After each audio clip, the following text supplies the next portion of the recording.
Class 8 आज मैं आपको आपके हिंदी की पूरक पाठ्य पुस्तक भारत की खोज से पाठ 3 सिंधु घाटी सभ्यता पढ़ाने व समझाने जा रही हूँ। भारत के अतीत की सबसे पहली तस्वीर उस सिंधु घाटी सभ्यता से मिलती है जिसके अवशेष सिंध में मोहनजोदड़ो और पश्चिम पंजाब में हड़प्पा में मिले हैं। इन खुदाइयों ने प्राचीन इतिहास की समझ में क्रांति ला दी। भारत के अतीत मतलब भारत में जो बेटा बीता हुआ समय था उसकी जो सबसे पहली तस्वीर थी वो कहाँ से मिलती है? वो मिलती है सिंधु घाटी सभ्यता से। जो भारत की बीते हुए पल थे, जो भारत का अतीत था, वो मिलता है बेटा हमें सिंधु घाटी सभ्यता से। और बेटा उसके जो अवशेष हैं वह सिंध में मोहनजोदड़ो और पश्चिमी पंजाब में हड़प्पा में मिले हैं। इन खुदाइयों ने मतलब जो सिंधु घाटी सभ्यता है और इसकी खुदाइयों में मतलब मोहनजोदड़ो और पश्चिम पंजाब में हड़प्पा में मिले। और इन खुदाइयों ने क्या किया बेटा कि प्राचीन इतिहास में एक क्रांति ला दी। मतलब कि भारत का जो बीता हुआ समय है उसकी पहली तस्वीर जो मिलती है बेटा वह मिलती है सिंधु घाटी सभ्यता से। मोहनजोदड़ो और हड़प्पा एक दूसरे से काफ़ी दूरी पर हैं। दोनों स्थानों पर इन खंडहरों की खोज मात्र एक संयोग थी। इस बात में संदेह नहीं कि इन दोनों के बीच भी ऐसे ही बहुत से नगर और अवशेष दबे पड़े होंगे। मोहनजोदड़ो और हड़प्पा ये दोनों जो बेटा हैं ये दोनों जो हैं एक दूसरे से काफ़ी दूरी पर थे और दोनों ही स्थानों पर खंडहर की जो खोज की गई वो बेटा बस मात्र एक संयोग था कि इन दोनों स्थानों के मतलब खुदाई हुई और इन दोनों स्थानों पे जो ये खंडहर है इनकी खोज करना खुदाई हुई। तो खोज में मोहनजोदड़ो और हड़प्पा का मिलना ये मात्र बेटा एक संयोग ही था। और इस बात में कोई शंका भी नहीं है, कोई संदेह भी नहीं है कि इन दोनों के बीच में भी ऐसे बहुत से और नगर और अवशेष होंगे जो दबे पड़े होंगे जिन्हें प्राचीन मनुष्य ने बसाया होगा, यानी कि जिसे पहले के मनुष्यों ने बसाया होगा। इस नगर को पहले के मनुष्य ने बसाया होगा। यह सभ्यता विशेष रूप से उत्तर भारत में दूर दूर तक फैली थी। संभव है कि भविष्य में भी इस सुदूर अतीत को उद्घाटित करने का काम हाथ में लिया जाए और महत्वपूर्ण नई खोजें की जाएं। इस सभ्यता के अवशेष इतनी दूर दूर जगहों पर मिले हैं जैसे पश्चिम में काठियावाड़ में, पंजाब में, अम्बाला जिले में। यह विश्वास किया जाता है कि सभ्यता गंगा की घाटी तक फैली थी, इसलिए यह केवल सिंधु घाटी सभ्यता पर नहीं उससे बहुत अधिक है। जो बेटा दो स्थान मिले मोहनजोदड़ो और हड़प्पा ये क्या थे? ये दोनों ही एक दूसरे से काफ़ी दूरी पर थे और इनके बारे में जो खोज हुई ये मात्र बेटा एक संयोग था। एक संयोग की बात थी कि खोज की गई और ये दोनों मोहनजोदड़ो और हड़प्पा मिले। और इस बात में कोई संदेह नहीं कि आज भी इसमें बहुत से नगर और अवशेष दबे पड़े होंगे और इस नगर को प्राचीन मनुष्य ने बसाया था। ये जो सभ्यता है बेटा ये विशेष रूप से उत्तर भारत में फैली थी। ये सभ्यता सिंधु घाटी सभ्यता ये जो है विशेष रूप से उत्तर भारत में फैली थी और संभव है कि भविष्य में भी इस अतीत को उद्घाटित करने का काम हाथ में लिया जाए और महत्वपूर्ण नई खोजें की जाए। जैसे कहाँ पश्चिम में, काठियावाड़ में, पंजाब में, अंबाला जिले में। ये पूरा विश्वास किया जाता है कि सिंधु घाटी जो सभ्यता थी बेटा, वो गंगा की घाटी तक ही नहीं फैली थी। जो सिंधु घाटी सभ्यता है वह गंगा की घाटी तक ही नहीं फैली थी, बल्कि यह केवल सिंधु घाटी सभ्यता पर नहीं बल्कि उससे अधिक है, यानी सिंधु घाटी सभ्यता। आज तक हम जो जान सके हैं उसका बहुत महत्व है। सिंधु घाटी सभ्यता आज जिस रूप में मिली है उससे अनुमान लगाया जा सकता है कि वह अत्यंत विकसित सभ्यता थी और उस स्थिति तक पहुंचने में उसे हजारों वर्ष लगे होंगे। आश्चर्य की बात है कि यह सभ्यता प्रधान रूप से धर्मनिरपेक्ष सभ्यता थी। धार्मिक तत्व मौजूद होने पर भी इस पर हावी नहीं। कहते हैं लेखक कि हम अब तक हम जान सके हैं कि उसका बहुत महत्व है। सिंधु घाटी सभ्यता बेटा खुदाई के दौरान हमें जिस रूप में मिली है उससे हम पूरी तरह से ये अनुमान लगा सकते हैं कि वह सभ्यता क्या रही होगी, बहुत ज़्यादा विकसित रही होगी। और जो यह विकसित सभ्यता थी इस विकास तक पहुंचने में भी हजारों वर्ष लगे होंगे। आश्चर्य की बात तो ये है कि ये जो सभ्यता ये प्रधान रूप से धर्मनिरपेक्ष सभ्यता थी। जो बात आश्चर्य की है वह यह है खुदाई के दौरान बेटा मिली, तो उसके मिलने से भी बहुत सारी बातों का अनुमान लगाया गया। तो उसी अनुमान में ये कहा गया कि आश्चर्य की बात तो यह है कि यह सभ्यता जो है वह प्रधान रूप से धर्मनिरपेक्ष सभ्यता थी। जो धार्मिक तत्व थे मौजूद होने पर भी इस पर हावी। आइए बेटा पेज नंबर 18 पर।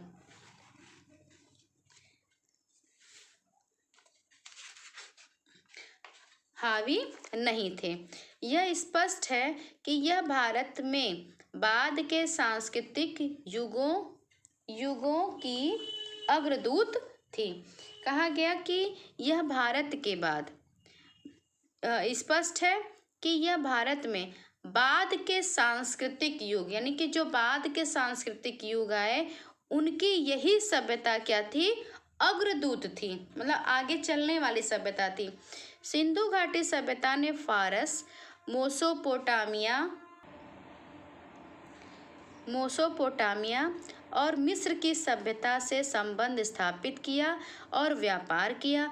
कुछ दृष्टियों से यह सभ्यता उसकी तुलना में बेहतर थी। यह एक ऐसी नगर सभ्यता थी जिसमें व्यापार वर्ग धनाढ्य था और उसकी भूमिका महत्वपूर्ण थी। सड़कों पर दुकानों की कतारें थीं और दुकानें संभवतः छोटी थी। खुदाई के दौरान बेटा ये मिला कि जो सिंधु घाटी सभ्यता थी, सभ्यता ने फारस, मोसोपोटामिया और मिस्र की सभ्यता से कुछ संबंध स्थापित किया था। मतलब ये अनुमान लगाया गया, ये पता चला कि जो सिंधु घाटी सभ्यता है उसने बेटा फारस, मोसोपोटामिया और मिस्र की सभ्यता से संबंध स्थापित किया था और उनके साथ व्यापार भी किया था।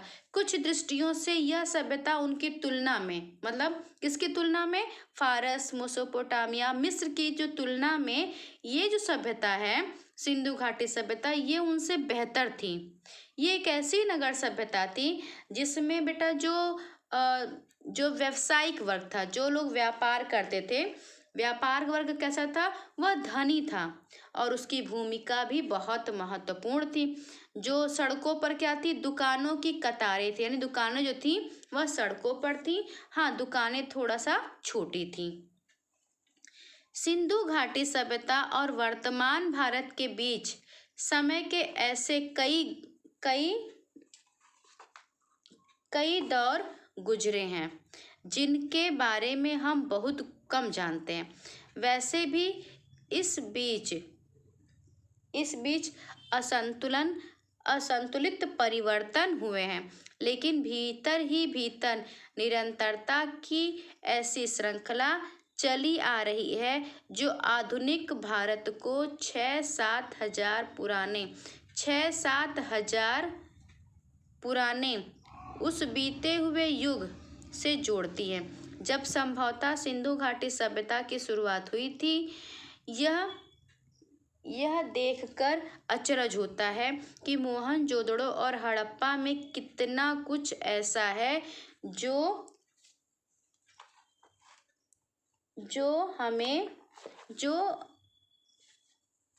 बहुत कुछ ऐसा है जो हमें चली आती परंपरा बहुत कुछ ऐसा है जो हमें चली आती परंपरा और रहन सहन की, लोक प्रचलित रीति रिवाजों की, दस्तकारी की, यहाँ तक कि पोशाकों के फैशन की याद दिलाता है। कहते हैं लेखक कहते हैं बेटा कि सिंधु घाटी सभ्यता और वर्तमान भारत, मतलब जो भारत है इस समय, वर्तमान भारत के बीच का जो समय है उसमें ऐसे कई दौर गुजरे। मतलब सिंधु घाटी सभ्यता और जो वर्तमान भारत है उन दोनों के बीच में ऐसे कितने न जाने समय है बेटा जो दौर से गुजरे, जिनके बारे में हम बहुत कम जानते हैं।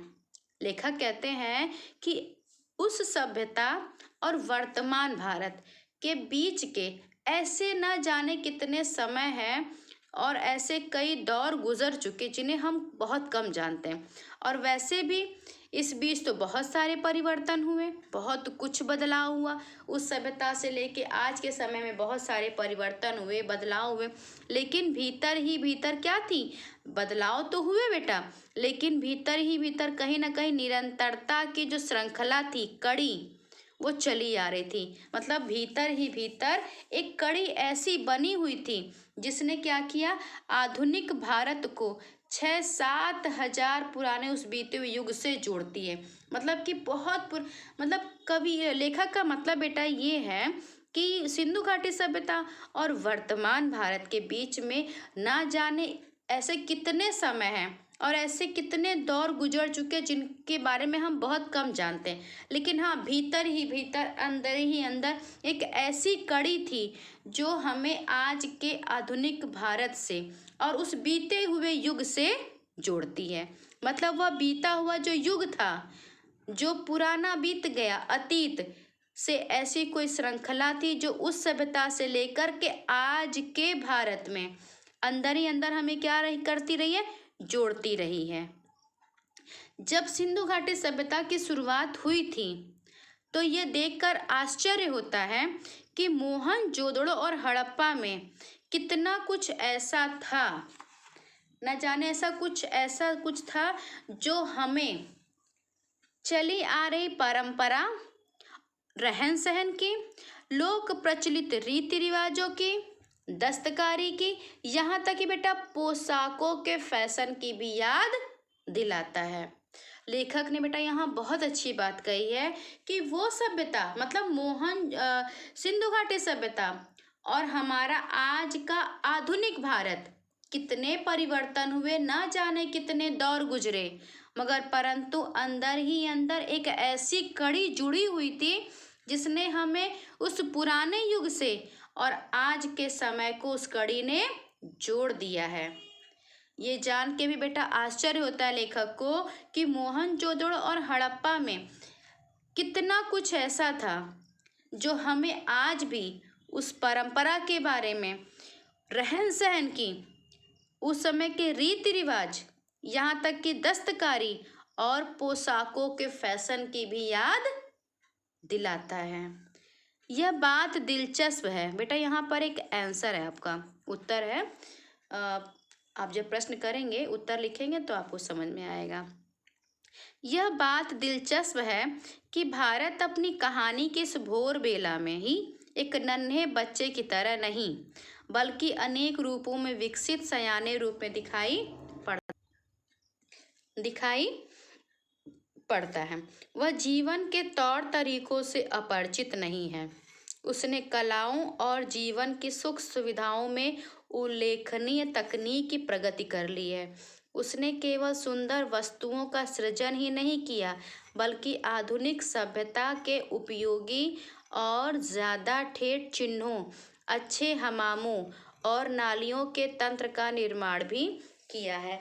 लेखक कहते बेटा ये बात दिलचस्प है, मतलब ये बात अच्छी लगने वाली है, लुभाने वाली है कि भारत जो है अपनी कहानी की भोर बेला में, अपनी कहानी की जो प्रभात काल की जो बेला होती है वह एक नन्हे बच्चे की तरह नहीं है। मतलब भारत जो है वो एक नन्हे बच्चे की तरह नहीं है, बल्कि भारत आज क्या है, आज अनेक रूपों में विकसित और सयाने रूप में दिखाई पड़ता है। भारत अब छोटा नहीं है, एक नन्हे बच्चे की तरह से नहीं है, बल्कि क्या है, भारत आज एक विकसित और सयाने रूप में दिखाई पड़ता है। अब भारत में कोई भी जीवन के तौर तरीकों से अनभिज्ञ नहीं है, तौर तरीकों से कोई भी अपरिचित नहीं है। भारत ने क्या किया, उसने कलाओं और जीवन की सुख सुविधाओं में उल्लेखनीय तकनीकी प्रगति कर ली। भारत ने बेटा आज क्या किया है, भारत ने बहुत तरक्की की है, भारत आज विकास के पथ पर है, भारत ने बहुत कुछ सीखा। अब भारत जो है जीवन के तौर तरीकों से अपरिचित नहीं है, अनजान नहीं है, भारत को जीने की कला आती है और बहुत सारी उसने सुख सुविधाओं में भी उल्लेखनीय तकनीक में प्रगति कर ली। उसने केवल सुंदर वस्तुओं का निर्माण नहीं किया है, भारत ने केवल बेटा सुंदर वस्तुओं का निर्माण नहीं किया है, बल्कि उसने क्या किया है, आधुनिक सभ्यता के जो उपयोगी और ज़्यादा ठेठ चिन्हों, अच्छे हमामों और नालियों के तंत्र का भी निर्माण किया है। लेखक ने यहाँ पर कितना अच्छे से बेटा स्पष्ट किया है। आप इसको फिर से एक बार अच्छे से अध्ययन कीजिएगा तो आपको अच्छे से समझ में आएगा। अब है बेटा आर्यों का आना। ये भी बहुत आपके लिए बेटा महत्वपूर्ण है कि हमारे भारत में पहले कौन आए थे, हमारे भारत की शुरुआत कहाँ से हुई थी, हमारे भारत में सबसे विकसित और प्राचीन सभ्यता क्या है। तो अब देखिए बेटा आर्यों का आना, ये आपका टॉपिक है। सिंधु घाटी सभ्यता के ये लोग कौन थे और कहाँ से आए थे, इसका हमें अब भी पता नहीं है। यह संभावना भी है कि इनकी संस्कृति इसी देश की संस्कृति थी, उसकी जड़ें और शाखाएं दक्षिण भारत में भी मिल सकती हैं। कुछ विद्वानों को इन लोगों और दक्षिण भारत की द्रविड़ जातियों एवं संस्कृति के बीच अनिवार्य समानता दिखाई पड़ती है। यदि प्राचीन समय में कुछ लोग भारत में आए भी थे तो यह घटना मोहनजोदड़ो के समय से कई हजार वर्ष पहले घटी होगी। व्यवहारिक दृष्टि से हम उन्हें भारत के ही निवासी मान सकते। आर्यों का आना, सिंधु घाटी सभ्यता के ये लोग कौन थे, मतलब आर्य। सिंधु घाटी सभ्यता के ये लोग कौन थे, मतलब आर्य कौन थे, ये कहाँ से आए थे, इसका हमें अब भी पता बेटा नहीं चला। लेकिन हाँ, ये संभावना है कि इनकी जो संस्कृति थी, मतलब आर्यों की जो संस्कृति थी वह इसी देश की संस्कृति थी, मतलब हमारे ही देश की संस्कृति थी। उनकी जो जड़ें थी और शाखाएं दक्षिण भारत से मिल सकती हैं। कुछ विद्वानों ने इन लोगों को कहा कि ये दक्षिण भारत की द्रविड़ जातियों एवं संस्कृति के बीच समानता दिखाई पड़ती। कुछ लोगों ने ये कहा कि जो ये आर्य हैं ये दक्षिण भारत की जो द्रविड़ जातियां हैं, द्रविड़ जातियों की संस्कृति के बीच की समानता दिखाई पड़ती है। जैसे द्रविड़ जातियां थी वैसे ही आर्य थे, बहुत कुछ समानता दिखाई पड़ती। यदि प्राचीन समय में कुछ लोग भारत में आए भी थे तो यह घटना मोहनजोदड़ो के समय से कई हजार पहले घटी। मतलब मोहनजोदड़ो सभ्यता जब आई है बेटा, ये मोहनजोदड़ो सभ्यता कि उस सभ्यता से भी पहले आर्य भारत में आए होंगे। कहा जा रहा है कि यह घटना मोहनजोदड़ो के समय से कई हजार पहले घटी होगी। लेकिन व्यवहारिक दृष्टि से अगर कहा जाए बेटा तो यही कहा जाएगा कि उन्हें भारत का ही निवासी, मतलब आर्य कौन है, वह भारतीय ही हैं, वह भारत के ही निवासी हैं। क्लास 8 आज बेटा आप यहाँ तक समझिए। आर्यों का आना पढ़ेंगे, सिंधु घाटी सभ्यता के बारे में पढ़ेंगे और उसके बाद बेटा आप यहाँ तक एक बार यहाँ से लेकर के पेज 19 पे बेटा, पेज नंबर 19 से यहाँ से और पेज नंबर 20। मतलब ये आप एक बेटा पैराग्राफ स्वयं पढ़ेंगे। जितना मैंने क्लास 8 पढ़ाया है उतना तो आप पढ़ेंगे ही पढ़ेंगे, लेकिन आप बेटा इसके आगे का भी भाग मतलब एक पैराग्राफ आप स्वयं भी पढ़ेंगे। और जो बेटा मैंने आज पढ़ाया है वो आपके लिए बहुत महत्वपूर्ण है। आर्यों का आना, फिर यहाँ पर यह बात दिलचस्प है, ये आपका एक उत्तर है, आपका ये उत्तर है। और फिर उसके बाद कौन सी सभ्यता पुरानी है, उस सभ्यता में क्या था, क्या नगर सभ्यता थी, इत्यादि बातें बेटा आज आप इस पाठ से पढ़िएगा और एक बार पुनः अध्ययन कीजिएगा।